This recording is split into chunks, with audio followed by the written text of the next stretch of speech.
Pero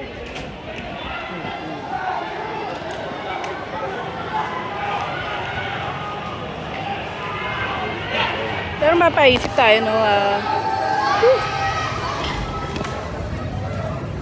Ilan kaya ang ma-arresto ngayong hapon na to?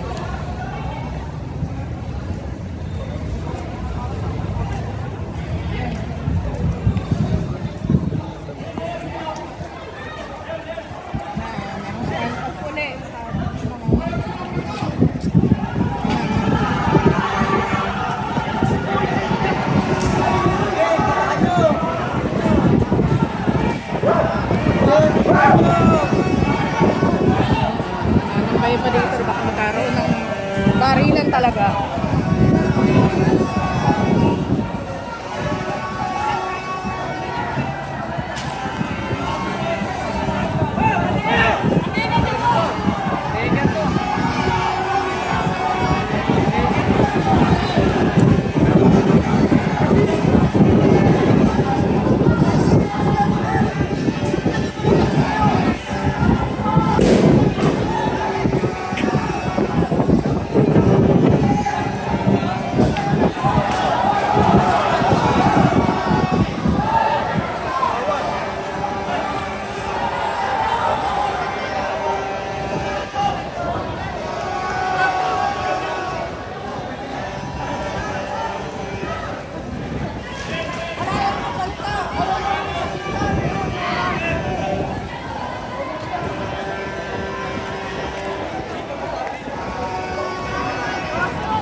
Nakabatuan na unang mga bato at saka bote dito.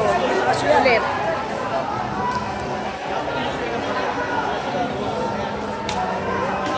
Ayan o. Ibabato pa o. Ayan o. Ayan na sila. O, ayan na ulit sila. Ayan na ulit sila. Sumusugod na sila. Sumusugod sila.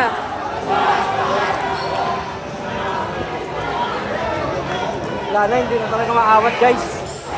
Grabe na to.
Patak ng dugo sa sahig.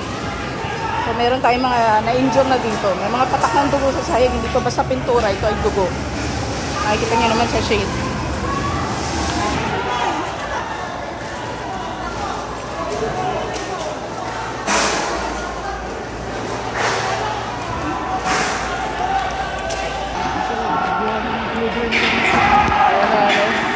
Hindi sila nauutusan ng mga ibabato. Ayun na ulit ang mga pulis.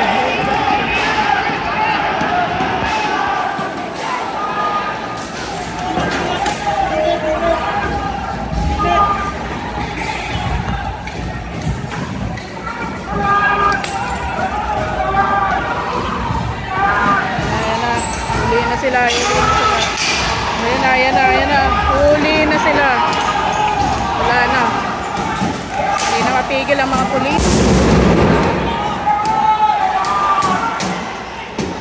Hindi na mapigil ang mga pulis at kanilang mga kalasada.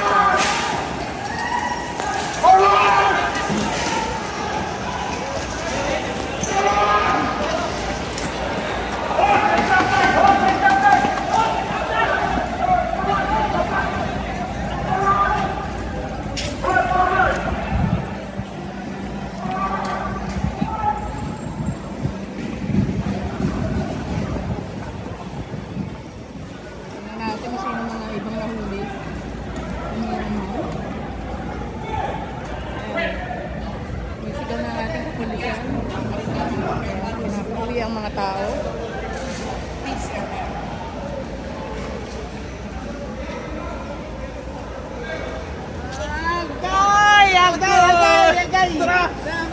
So, titingnan natin ang development doon sa bandang unahan kung saan naabutan na ng mga pulis ang mga tumatakbo na protesters.